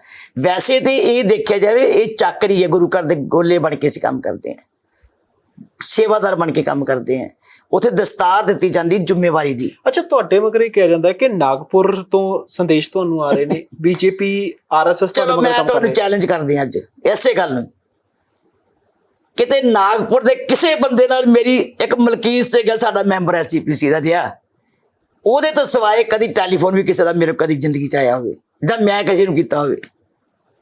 ਸਾਡੇ ਜ਼ਿਆਦਾਤਰ ਮਲਕੀਤ ਸਿੰਘ ਜੀ ਮੈਂਬਰ ਐਸਜੀਪੀਸੀ ਰਹੇ, ਟੋੜਾ ਸਾਹਿਬ ਚਲੋ ਮੈਨੂੰ ਕਿਸੇ ਦੇ ਵੀ ਨਹੀਂ ਕਹਿੰਦੀ। ਨਾਗਪੁਰ ਕੀ ਹੈ ਜੀ? ਨਾਗਪੁਰ ਸ਼ਹਿਰ 'ਚ ਹੋ ਸਕਦਾ ਮੈਂ ਕਿਤੇ ਮੱਧ ਪ੍ਰਦੇਸ਼ ਜਾਵਾਂ, ਮਹਾਰਾਸ਼ਟਰ ਜਾਵਾਂ ਤੇ ਅਸੀਂ ਨਾਗਪੁਰ ਵੀ ਜਾਈਏ, ਇਹਦਾ ਮਤਲਬ ਇਹ ਥੋੜਾ ਹੋ ਜਾਂਦਾ। ਫਿਰ ਤੁਸੀਂ ਜਿਹੜੇ ਬੋਲਣ ਡਏ ਹੋ ਹੁਣ, ਆ ਜਿਹੜੀਆਂ ਮੈਂ ਤੇ ਹੈਰਾਨ ਜੀ ਏਜੰਸੀਆਂ ਦੀ ਇੰਨੀਆਂ ਲੀਕੇਜ ਹੋ ਰਹੀਆਂ ਨੇ, ਆ ਜਿਹੜੀ ਚਿੱਠੀਆਂ ਲੀਕੇਜ ਹੋ ਰਹੀਆਂ ਨੇ ਜਾਂ ਕੋਈ ਚੈਟਸ ਲੀਕੇਜ ਹੋ ਰਹੀਆਂ ਨੇ, ਉਹ ਕਿੱਥੋਂ ਆ ਰਹੀਆਂ ਨੇ? ਮੈਨੂੰ ਤਾਂ ਇਹ ਨਹੀਂ ਸਮਝ ਆਉਂਦੀ। ਸਾਨੂੰ ਤੇ ਨਾ ਕੋਈ ਅਫਸਰ ਦਿੰਦਾ ਹੈ, ਨਾ ਕੋਈ ਲੀਡਰ ਦਿੰਦਾ, ਨਾ ਕੋਈ ਕਿਸੇ ਪਾਸੇ ਹੁੰਦੀ ਹੈ, ਇਹ ਕਿੱਥੋਂ ਆ ਰਹੀਆਂ ਨੇ? ਸਬੰਧ ਇਹਨਾਂ ਦੇ ਹੀ ਹੈ ਨਾ ਫਿਰ ਸਾਰਿਆਂ ਨਾਲ। ਜੋ ਅਫਸਰ ਇਹਨਾਂ ਦੇ ਸਬੰਧ ਨੇ, ਜੋ ਲੀਡਰ ਇਹਨਾਂ ਦੇ ਸਬੰਧ ਨੇ। ਹੁਣ 50-60 ਲੀਡਰ ਤੇ ਵਿਆਹ 'ਚ ਹੀ ਆਏ ਸੀ ਇਹਨਾਂ ਦੇ, ਉਹ ਕਦੋਂ ਆ ਗਏ ਉੱਥੇ? ਅਸੀਂ ਤੇ ਕਦੀ ਕਿਸੇ ਨੂੰ ਬੁਲਾਇਆ, ਮੇਰੇ ਤੇ ਸਾਲ ਦੇ ਸਾਲ ਐਡੇ ਸਮਾਗਮ ਹੁੰਦੇ ਆ, ਅੱਜ ਤੱਕ ਸਵਾਏ ਪੰਥ ਦੇ ਲੀਡਰਾਂ ਤੋਂ ਦੂਜਾ ਕੋਈ ਬੜਿਆ ਨਹੀਂ। ਸਾਡੇ ਸੰਬੰਧ ਕਿਸੇ ਨਾਲ ਕਿਉਂ ਨੇ ਜੀ? ਦੇਖੋ ਇਹ ਗੱਲਾਂ ਦਾ ਕੋਈ ਫਾਇਦਾ ਨਹੀਂ, ਹੁਣ ਮੈਂ ਨਾ ਕੋਈ ਨਹੀਂ ਬਾਰ-ਬਾਰ ਗੱਲਾਂ ਅੱਛਾ, ਕਰਦਾ। ਇੱਕ ਐਸਜੀਪੀਸੀ ਇਲੈਕਸ਼ਨ ਮੰਨ ਲਓ ਜੇ ਅਨਾਉਂਸ ਹੋ ਜਾਂਦੀ ਹੈ ਤਾਂ ਕੀ ਫਿਰ ਹੁਣ ਐਸਜੀਪੀਸੀ ਇਲੈਕਸ਼ਨ ਦੇ ਵਿੱਚ ਵੀ ਜਾਓਗੇ ਜਿਹੜੇ ਨਵਾਂ ਧੜਾ ਤਿਆਰ ਹੋ ਰਿਹਾ? ਬਿਲਕੁਲ ਜੀ, ਨਹੀਂ ਨਵਾਂ ਧੜਾ ਨਹੀਂ, ਅਸੀਂ ਅਕਾਲੀ ਦਲ ਹਾਂ ਜੀ, ਅਸੀਂ ਚੋਣ ਲੜਾਂਗੇ। ਇਹ ਲੋਕਾਂ ਨੂੰ ਕਿਵੇਂ ਪਤਾ ਹੋਵੇਗਾ? ਨਹੀਂ, ਲੋਕਾਂ ਨੇ ਕੈਂਡੀਡੇਟ ਜਿਹੜੇ ਆਣੇ ਆ ਜੀ, ਲੋਕੀ ਵੋਟਾਂ ਪਾਣਗੇ ਉਹਨਾਂ ਨੂੰ। ਜੇ ਇਹਨਾਂ ਦੇ ਕੈਂਡੀਡੇਟ ਨੂੰ ਵੋਟਾਂ ਪਾ ਦੇਣ ਤੇ ਸਮਝ ਲਓ ਕਿ ਲੋਕਾਂ ਨੇ ਪ੍ਰਵਾਨ ਕਰਤਾ। ਜੇ ਸਾਡੇ ਦਿੱਤੇ ਸਾਰੇ ਸਾਂਝੇ ਕੈਂਡੀਡੇਟ ਨੂੰ ਪਾ ਦੇਣ ਤੇ ਫਿਰ ਸਾਨੂੰ ਪ੍ਰਵਾਨ ਕਰ ਲੈ। ਜੇ ਮੰਨ ਲਓ ਤੁਹਾਨੂੰ ਵੀ ਨਾ ਪਾਈਆਂ, ਉਹਨਾਂ ਨੂੰ ਨਾ ਪਾਈਆਂ, ਕਿਸੇ ਹੋਰ ਨੂੰ ਪਾਤੀਆਂ, ਫਿਰ ਕਿੱਥੇ ਜਾਣਾ ਜੀ? ਅਸੀਂ ਕੋਈ ਸਾਰੇ ਨਾਲ ਰਲ ਕੇ ਲੜਾਂਗੇ ਚੋਣ। ਜਿਹੜੇ ਕੈਂਡੀਡੇਟ, ਜਿੱਥੇ ਕੋਈ ਯੋਗ ਕੈਂਡੀਡੇਟ ਹੋਏਗਾ, ਮੰਨ ਲਓ ਕੋਈ ਵਿਅਕਤੀ ਆਜ਼ਾਦ ਵੀ ਖੜਾ ਹੈ, ਉਹ ਅੱਛਾ ਹੈ, ਤਾਂ ਅਸੀਂ ਉਹਨੂੰ ਵੀ ਵੋਟਾਂ ਪਵਾਵਾਂਗੇ। ਹੋ ਸਕਦਾ ਹੈ ਕਿ ਇਹਨਾਂ ਦਾ ਵੀ ਕੋਈ ਬੰਦਾ ਹੋਵੇ ਚੰਗਾ ਹੀ ਹੋਵੇ, ਉਹਦਾ ਆਪਣਾ ਕਰੈਕਟਰ ਨਾ ਮਾੜਾ ਹੋਵੇ, ਉਹਦਾ ਆਪਣਾ ਅੱਛਾ ਕਿਰਦਾਰ ਹੋਵੇ, ਉਹ ਅੱਛਾ ਪੰਥਕ ਹੋਵੇ, ਉਹ ਗੁਰੂ ਹਰਗੋਬਿੰਦ ਸਾਹਿਬ ਦੇ ਸਥਾਨ ਨੂੰ, ਤਖਤ ਨੂੰ ਸਮਰਪਿਤ ਹੋਵੇ, ਰਹਿਤ ਮਰਿਆਦਾ ਚ ਰਹਿੰਦਾ ਹੋਵੇ, ਤਾਂ ਕੋਈ ਗੱਲ ਨਹੀਂ, ਲੋਕ ਚੁਣਨ ਨੂੰ। ਮਤਲਬ ਇਹ ਨਹੀਂ ਹੋਣਾ ਚਾਹੀਦਾ, ਮੈਂ ਤਾਂ ਕਹਿੰਦੀ ਕੈਂਡੀਡੇਟ ਕਿਹੜਾ ਹੋਣਾ ਚਾਹੀਦਾ, ਇਹ ਨਹੀਂ ਵੀ ਕਿਹਦਾ ਹੈਗਾ ਕਿਹਦਾ ਨਹੀਂ ਹੈਗਾ। ਅੱਛਾ, ਇੱਕ ਗੱਲ ਇਹ ਤੁਰਦੀ ਹੈ ਕਿ ਮੰਨ ਲਓ ਜੇ ਤੁਸੀਂ ਆਪਣਾ ਪ੍ਰਧਾਨ ਬਣਾ ਲੈਂਦੇ ਹੋ, ਉਸ ਤੋਂ ਬਾਅਦ ਦਫ਼ਤਰ ਤੇ ਸਾਰਾ ਸਿਸਟਮ, ਚਾਬੀਆਂ, ਇਹ ਕਹਿੰਦੇ ਕਿ ਪਾਰਟੀ ਸਿੰਬਲ, ਇਹਦੀ ਫਿਰ ਲੜਾਈ ਹੋਏਗੀ। ਇਹ ਕਾਨੂੰਨੀ ਲੜਾਈ ਅਫਸੋਸ ਦੀ ਗੱਲ ਹੈ ਜੀ, ਹੋਏਗੀ ਜਾਂ ਕਿਵੇਂ ਹੋਏਗੀ? ਜੇ ਕੌਮ ਸਾਨੂੰ, ਜੇ ਪੰਥ ਸਾਨੂੰ ਏਡੀ ਵੱਡੀ ਜ਼ਿੰਮੇਵਾਰੀ ਦੇ ਸਕਦਾ ਤਾਂ ਸਾਡੇ ਕੋਲ ਦਫ਼ਤਰ ਹੀ ਨਾ ਬਣੂਗਾ, ਦਫ਼ਤਰ ਹੀ ਨਾ ਹੋਏਗਾ ਸਾਡੇ ਕੋਲ। ਦੱਸੋ, ਉਹ ਵੀ ਸਮਾਂ ਸੀ ਜੋ ਦਫ਼ਤਰ ਅੰਮ੍ਰਿਤਸਰ ਚੱਲੀ ਜਾਂਦਾ ਸੀਗਾ। ਸਾਡੇ ਕੋਲ ਦਫ਼ਤਰ ਕਿੰਨੇ ਹੀ ਹੋ ਗਏ ਨੇ। ਅੰਮ੍ਰਿਤਸਰ ਸਾਨੂੰ ਕੀਤਾ ਹੋਇਆ ਵੀ ਸਾਰਾ ਦਫ਼ਤਰ ਤੁਹਾਡੇ ਵੱਲ ਹੈ ਜੀ। ਸੁਖਬੀਰ ਜੀ ਤੋਂ ਬਿਨਾਂ ਦਫ਼ਤਰ ਨਹੀਂ ਚੱਲ ਸਕਦਾ। ਅਕਾਲੀ ਦਲ ਦੇ ਬਹੁਤ ਸਾਰੇ ਲੀਡਰਾਂ ਦਾ ਭੁਲੇਖੇ ਕਿੱਥੋਂ ਪੈ ਗਏ ਇਹਨਾਂ ਨੂੰ? ਸੁਖਬੀਰ ਤੋਂ ਬਿਨਾਂ ਤੇ ਕੱਖ ਵੀ ਨਹੀਂ ਚੱਲ ਸਕਦਾ, ਤੇ ਚਲਾਈ ਜਾਵੇ। ਅਸੀਂ ਤੇ ਦਫ਼ਤਰ ਗਏ ਨਹੀਂ ਉਦੋਂ ਦੇ। ਸੁਖਬੀਰ ਤੋਂ ਬਿਨਾਂ ਜੀ ਕਿਉਂਕਿ ਇੱਕੋ ਹੰਕਾਰ ਇਹਨੂੰ ਲੈ ਚੱਲਿਆ ਕਿ ਪੈਸਾ ਖਰੇ ਉਹਦੇ ਕੋਈ ਹੈ। ਪੈਸਾ ਆਇਆ ਕਿੱਥੋਂ ਇਹ ਵੀ ਤੇ ਦੇਖ ਲਓ ਨਾ। ਮੈਂ ਕਹਿੰਦੀ ਗਰੀਬ ਤੋਂ ਗਰੀਬ ਹੀ ਸਿੱਖ ਨਾ, ਜਿਹੜਾ ਗਰੀਬ ਤੋਂ ਗਰੀਬ ਪੰਥ ਨਿਵਾਜ, ਜਿਹੜਾ ਜੀ ਗਰੀਬ ਤੋਂ ਗਰੀਬ ਵੀ ਜਿਹੜਾ ਪੰਥ ਦਾ ਨੁਮਾਇੰਦਾ ਨਾ ਜੀ, ਤੁਸੀਂ ਉਹਦੀ ਜ਼ਿੰਮੇਵਾਰੀ ਲਾ ਦਿਓ ਤੇ ਉਹ ਵੀ ਦਫ਼ਤਰ ਚਲਾ ਸਕਦਾ। ਲੋੜ ਹੀ ਨਹੀਂ। ਅਸੀਂ ਹੁਣ 2-3 ਸਾਲ ਤੁਰੇ ਫਿਰਦੇ ਹਾਂ ਜੀ, ਅਸੀਂ ਕਿੱਥੋਂ ਇਕੱਠਾ ਕਰ ਲਿਆ? ਆਪ ਹੀ ਚਲਾ ਰਹੇ ਹਾਂ ਨਾ। ਪੰਥ ਦੀ ਸੇਵਾ ਕਰ ਰਹੇ ਹਾਂ, ਘਰੋਂ ਹੀ ਕਰ ਰਹੇ ਹਾਂ ਸਾਰੇ ਸੇਵਾ, ਕੋਈ ਫਰਕ ਨਹੀਂ ਪੈਂਦਾ। ਗੱਡੀਆਂ ਉਹੀ ਚੱਲਦੀਆਂ ਸਾਡੀਆਂ, ਉਹੀ ਕੰਮ ਹੋ ਰਿਹਾ, ਕਾਪੀਆਂ ਵੀ ਛਪ ਗਈਆਂ, ਕਾਪੀਆਂ ਵੀ ਦੇ ਦਿੱਤੀਆਂ, ਕੋਈ ਫੀਸ ਵੀ ਨਹੀਂ ਲੈ ਰਹੇ, ਚੱਲ ਰਿਹਾ। ਇਹ 6 ਮਹੀਨੇ ਦਾ ਪ੍ਰੋਸੈਸ ਹੋਏਗਾ ਤੁਹਾਡਾ ਭਰਤੀ ਦਾ? ਕਿੰਨਾ ਟਾਈਮ? ਉੱਥੋਂ ਉਹਨਾਂ ਨੇ 6 ਮਹੀਨੇ ਦਾ ਸਮਾਂ ਕਿਹਾ ਸੀ ਉਸ ਵੇਲੇ, ਕਿਉਂਕਿ ਸ਼ੁਰੂ 2 ਮਹੀਨੇ ਬਾਅਦ ਸ਼ੁਰੂ ਹੋਇਆ ਸੀ, ਪਰ ਕਿਉਂਕਿ 18 ਮਾਰਚ ਤੋਂ ਹੀ ਗਿਣਿਆ ਜਾਣਾ, ਕਿਉਂਕਿ 6 ਮਹੀਨੇ ਜੋ ਸ਼ੁਰੂ ਕੀਤਾ ਤਖਤ ਤੇ ਅਰਦਾਸ ਕਰਕੇ ਉਦੋਂ ਤੋਂ ਗਿਣਿਆ ਜਾਣਾ। ਇਸ ਕਰਕੇ ਅਸੀਂ, ਸਾਨੂੰ ਕਾਹਲੀ ਕਾਹਦੀ ਹੈ ਜੀ, ਅਸੀਂ ਕੋਈ ਗਿਣਤੀਆਂ ਥੋੜ੍ਹਾ ਕਰਨੀਆਂ, ਅਸੀਂ ਤੇ ਘਰ ਘਰ ਤੱਕ ਪਹੁੰਚ ਕਰਨੀ ਹੈ ਜੀ। ਸਾਡਾ ਤੇ ਅਸਲੀ ਮਕਸਦ ਕੀ ਹੈ ਕਿ ਪਬਲਿਕ ਨੂੰ ਜਾਗਰੂਕ ਕਰਨਾ, ਪਬਲਿਕ ਨੂੰ ਅਕਾਲੀ ਦਲ ਦੇ ਏਜੰਡਿਆਂ ਨਾਲ ਜੋੜਨਾ, ਪਬਲਿਕ ਨੂੰ ਪੰਥਕ ਸੋਚ ਨਾਲ ਜੋੜਨਾ, ਪਬਲਿਕ ਨੂੰ ਸ਼੍ਰੀ ਅਕਾਲ ਤਖ਼ਤ ਸਾਹਿਬ ਦੀ ਸਰਵਉੱਚਤਾ ਬਹਾਲ ਰੱਖਣ ਵਾਸਤੇ ਜਾਗਰੂਕ ਕਰਨਾ, ਤੇ ਉੱਥੋਂ ਦੀ ਮਹਾਨਤਾ ਜਿਹੜੀ ਹੈ ਦੁਨੀਆ 'ਚ ਪਹੁੰਚਾਉਣੀ, ਸਿਧਾਂਤਾਂ ਦੀ ਰਾਖੀ ਕਰਨੀ। ਸ਼੍ਰੋਮਣੀ ਗੁਰਦੁਆਰਾ ਪ੍ਰਬੰਧਕ ਕਮੇਟੀ, ਅਕਾਲੀ ਦਲ, ਸ਼੍ਰੀ ਅਕਾਲ ਤਖ਼ਤ ਸਾਹਿਬ ਬਿਲਕੁਲ ਦੁਨੀਆ 'ਚ ਇੱਕ ਵੱਖਰਾ ਨਜ਼ਰ ਆਵੇ, ਇਹ ਸਾਡਾ ਸੁਪਨਾ ਹੈ। ਬਹੁਤ ਸ਼ੁਕਰੀਆ ਜੀ, ਧੰਨਵਾਦ, ਮਿਹਰਬਾਨੀ ਜੀ, ਥੈਂਕ ਯੂ। ਸੋ ਬੀਬੀ ਜਗੀਰ ਕੌਰ ਹੋਰਾਂ ਦੇ ਨਾਲ ਆਪਾਂ ਗੱਲਬਾਤ ਕਰ ਰਹੇ ਸੀ। ਬੀਬੀ ਜੀ ਨੇ ਦੱਸਿਆ ਕਿ ਪਿਛਲੇ ਦਿਨਾਂ ਦੇ ਵਿੱਚ ਕੀ ਕੁਝ ਹੋਇਆ ਤੇ ਆਉਣ ਵਾਲੇ ਸਮੇਂ 'ਚ ਕੀ ਕੁਝ ਹੋ ਸਕਦਾ। ਇਸ ਵੇਲੇ ਜਿਹੜੇ ਸਵਾਲ ਸੀ ਉਹਨਾਂ ਨੇ ਆਪਣੇ ਤਰੀਕੇ ਨਾਲ ਜਵਾਬ ਦੇਣ ਦੀ ਕੋਸ਼ਿਸ਼ ਕੀਤੀ ਹੈ।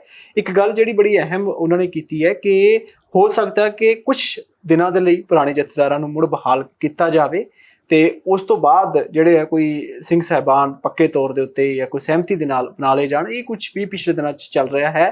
ਸੋ ਇਹਦੀ ਵੀ ਜਿਹੜੀਆਂ ਖਬਰਾਂ ਸੀਗੀਆਂ, ਸੋ ਹੁਣ ਦੇਖਣਾ ਹੋਏਗਾ ਆਉਣ ਵਾਲੇ ਦਿਨਾਂ 'ਚ ਕੀ ਕੁਝ ਹੁੰਦਾ। ਫਿਲਹਾਲ ਮੈਨੂੰ ਆਨੰਦਪ੍ਰੀਤ ਸਿੰਘ ਨੂੰ ਦਿਓ ਇਜਾਜ਼ਤ। ਵੇਖਦੇ ਰਹੋ ਪ੍ਰਾਈਮ ਏਸ਼ੀਆ TV, ਤੁਹਾਡਾ ਆਪਣਾ, ਤੁਹਾਡੇ ਲਈ।